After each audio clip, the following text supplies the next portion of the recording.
Assalamualaikum warahmatullahi wabarakatuh.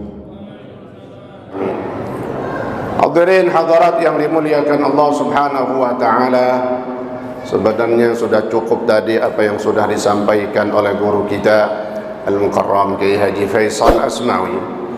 Namun saya cuma menyambung saja bahwa beliau tadi mengumpamakan, mengibaratkan Rasulullah sallallahu alaihi wasallam sebagai penutup daripada Nabi, penutup daripada Rasul, penutup orang yang diamanatkan oleh Allah untuk menyebarkan syariat. Itulah Nabi kita, Nabi Muhammad sallallahu alaihi wasallam. Begitu luar biasanya beliau, akhlak Nabi kita mengajarkan kita untuk tawadhu. Apa makna tawadhu? Merendahkan hati kita. Beliau umpamakan diri beliau ketika beliau bandingkan dengan para nabi sebelumnya. Apa kata beliau? Inna mithli wa mithlil anbiya qabli kamithli rajulin bana baitan fa ahsanahu wa ajmalahu. Kata Nabi, sesungguhnya perumpamaanku dan perumpamaan para nabi-nabi sebelumku ada hampir kurang lebih 124.000 nabi. Subhanallah, nabi banyak banget itu, 124.000 al-anbiya, orang-orang yang terpilih yang disebut dengan nabi. Jumlahnya ada 124.000 nabi dengan 313 rasul utusan Allah. Beliau mengumpamakan dirinya sebagai apa? Inna mithli wa mithlil anbiya qabli kamithli rajulin. Seperti apa katanya? Seperti seorang yang membangun rumah. Bana baitan, rumah dibangun cakep banget, gaya Eropa, modelnya bukan minimalis lagi, cakep banget rumahnya. Fa ahsanahu wa ajmalahu, dia bagusin tuh rumahnya, finishingnya sungguh luar biasa. Wa ajmalahu, ini orang bangun rumah cakep banget dah, mewah, kelihatan dari rumah keker. Tapi apa katanya? Wa tarakal labinata fi zawiyatin, tetapi ini orang yang bangun rumah meninggalkan satu batu bata di pojokan. Rumah cakep banget, mentereng luar biasa, tapi dari rumah itu ada satu batu bata di pojokan kagak dipasang. Kira-kira kalau dari segi keamanan, kita punya rumah cakep banget, kokoh, megah banget, tapi masih ada satu batu bata di pojokan belum dipasang, aman gak kira-kira kita tinggal di situ? Oh, bisa masuk apaan aja itu. Ular bisa masuk, apaan lagi? Biawak dia bisa masuk, binatang berbisa, binatang-binatang yang bisa mengganggu dan menggerogoti rumah kita. Bahkan tikusnya juga bisa masuk. Wah, betah banget tuh. Apalagi tikusnya masukin gudang-gudang tempat persimpanan kita, simpanan-simpanan harta kita. Kasur kita digigitin. Apa lagi? Mobil kabelnya bahaya banget. Kalau begitu kita buka kap mesin kita, pada putus kabelnya. Ya Allah, berefek begitu luar biasa, berbahaya. Maka sahabat bertanya ketika Nabi berkata, ini orang tinggalkan satu batu bata di pojokan zawiyah, hala wudi'at tilkan labinah, katanya. Kenapa enggak ditaruh aja itu? Enggak dipasang tuh batu bata, kok didiamin? Nabi sedang mengumpamakan dirinya dengan para nabi sebelumnya. Apakah jawaban Rasulullah sallallahu alaihi wasallam? Ana tilkal labinah. Akulah, kata Nabi, satu batu bata yang akan diletakkan itu.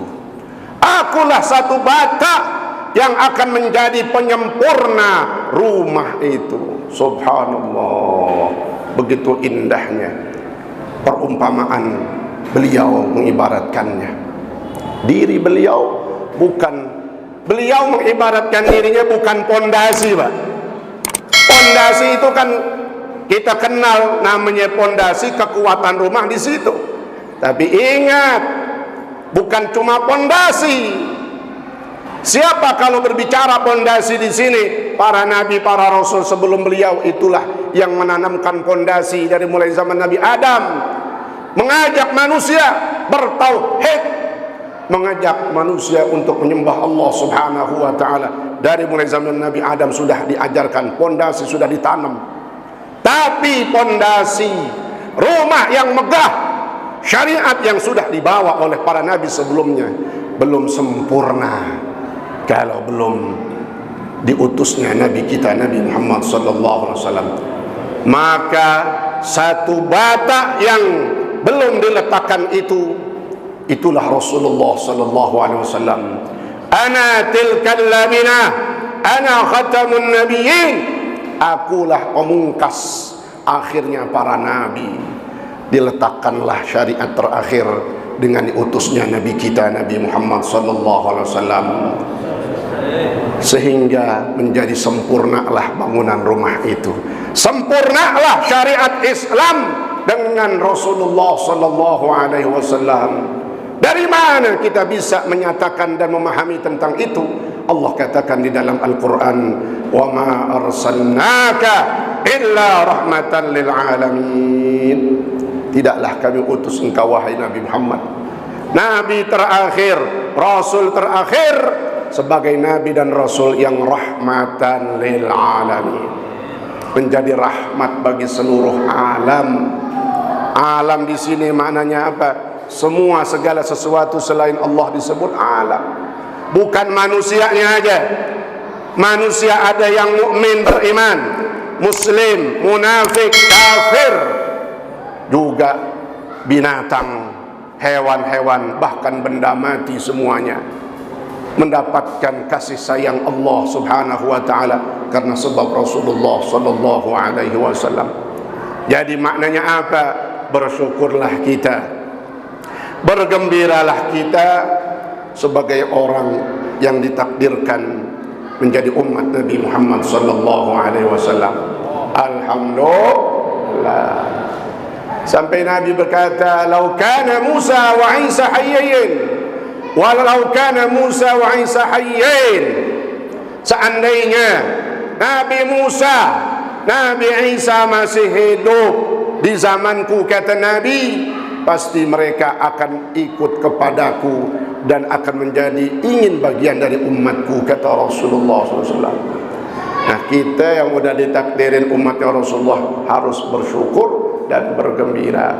Bagaimana selanjutnya cara kita bersyukur dan bergembira atas nikmat berupa menjadi umat Nabi Muhammad? Tidak lain dan tidak bukan mengikuti apa yang disampaikan oleh Rasulullah sallallahu alaihi wasallam, menjalankan apa yang diperintahkan oleh Allah dan Rasulullah sallallahu alaihi wasallam. Begitu banyak akhlak yang harus kita contoh di dalam diri Rasulullah sallallahu alaihi wasallam. Bahkan disebut Rasulullah sallallahu alaihi wasallam adalah akhlak yang isinya semua ada kebaikan-kebaikan yang sempurna. Bahkan diumpamakan oleh para ulama seperti Al-Quran yang berjalan dalam kehidupan. Itulah Rasulullah sallallahu alaihi wasallam.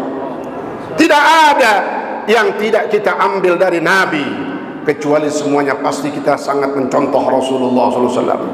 Maka ada kalimat kalau kita baca doa, ittiba'an, ittiba'an bi Rasulillah sallallahu alaihi wasallam. Kita ngerjain makan, kita pakai tangan kanan, baca bismillah sebelumnya. Selesainya kita ucapin alhamdulillah. Kita pakai adab mau masuk kamar mandi, keluar kamar mandi. Kita pakai adab kepada orang tua kita. Kita berbakti kepada orang tua kita. Kita hormat dan patuh tunduk kepada guru-guru kita. Kita duduk bersama mereka. Kita ambil barokah dari orang-orang saleh dengan kita duduk bersama mereka. Apalagi guru-guru kita. Semua yang kita lakukan, ini termasuk hadirnya kita di majelis ilmu. Ini luar biasa. Alhamdulillah. Sekarang pengajian-pengajian begitu ramai. Tapi jangan tertipu dengan ramainya jamaah yang hadir. Jangan bangga dengan banyaknya jamaah yang hadir kalau setiap kita belum bisa mengamalkan ilmu kita. Pulang dari majelis ilmu, ada yang harus kita pikirkan dari kebaikan, perubahan, peningkatan amal ibadah kita. Baik itu kata-kata kita yang tadinya kasar, yang tadinya galak. Pulang dari majelis ilmu, dia pikir dulu kalau mau ngomong. Dia berpikir dulu kalau dia mau marah. Kenapa? Dia orang yang udah ngaji duduk di majelis ilmu. Kenapa? Karena harus beda akhlaknya, perbuatannya orang yang ngaji dengan orang yang kagak ngaji. Orang nggak ngaji namanya orang kagak ngaji. Semaunya udah. Kadang keluar dari mulutnya kebun binatang. Nah, kita orang ngaji, pantas ya.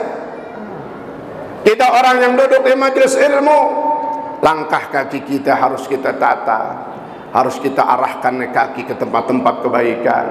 Insya Allah mudah-mudahan ilmu-ilmu yang telah kita dapat dari guru-guru kita dijadikan ilmu yang bermanfaat. Manfaat buat kehidupan kita, manfaat buat diri kita, manfaat buat keluarga kita, manfaat buat agama kita. Subhanallah, ini agama kita begitu mulia. Inna dina indallahil Islam. Ki Faisal udah ngomong lagi tadi, sesungguhnya agama yang saling dan sangat diridhoi oleh Allah adalah agama Islam.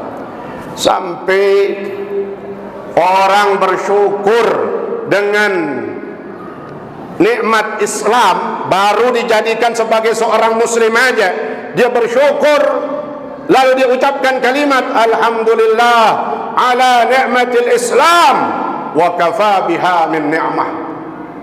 Sampai ada ulama berkata, ucapkanlah kalimat alhamdulillah ala ni'matil Islam wa kafa biha min ni'mah.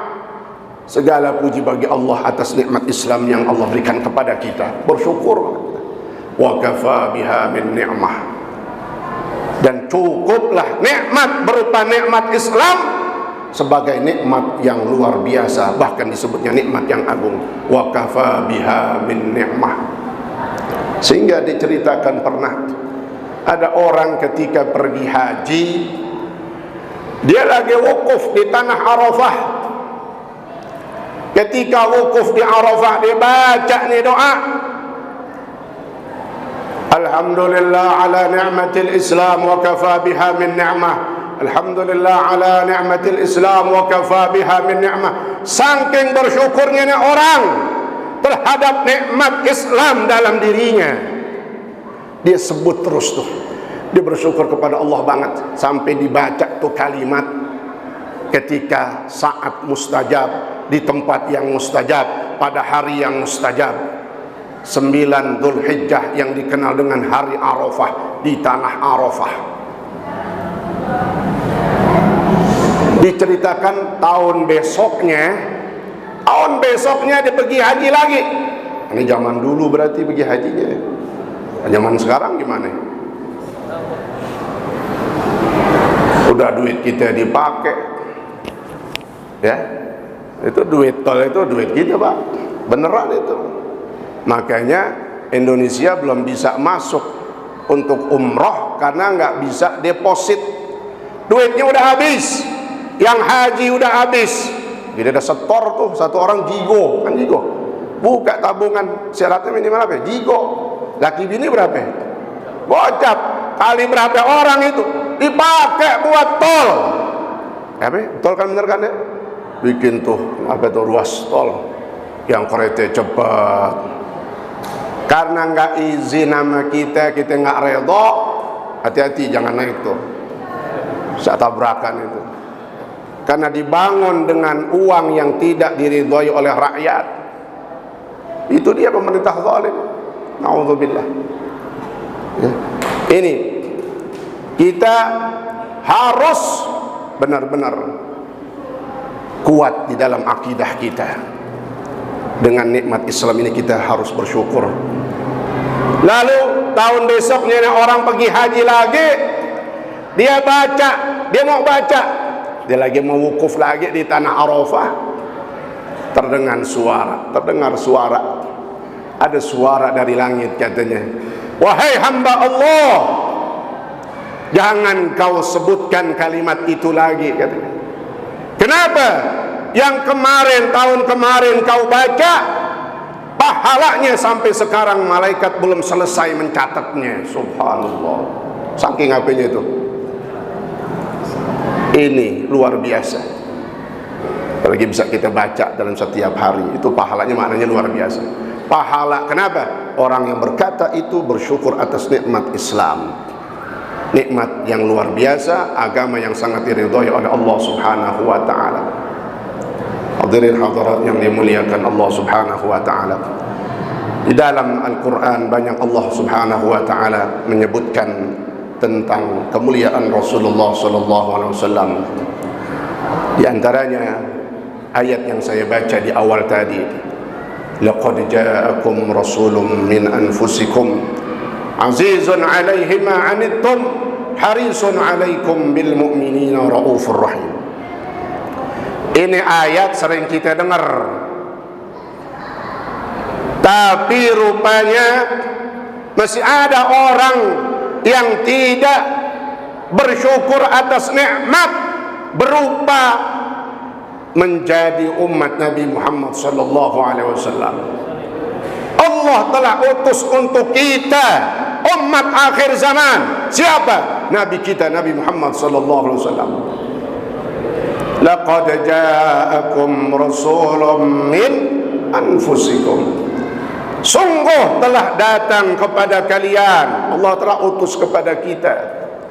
Siapa yang Allah utus untuk kita? Rasulun, seorang utusan pilihan, bahkan bukan utusan biasa. Nabi kita manusia yang paling mulia, khairul bariyah, sebaik-baiknya ciptaan Allah Subhanahu wa taala, sebaik-baiknya makhluk ciptaan Allah Subhanahu wa taala.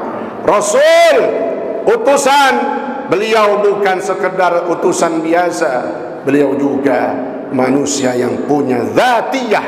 Apa dzatiyah? Bentuk tubuh, dan bahkan yang keluar dari diri Rasulullah itu subhanallah.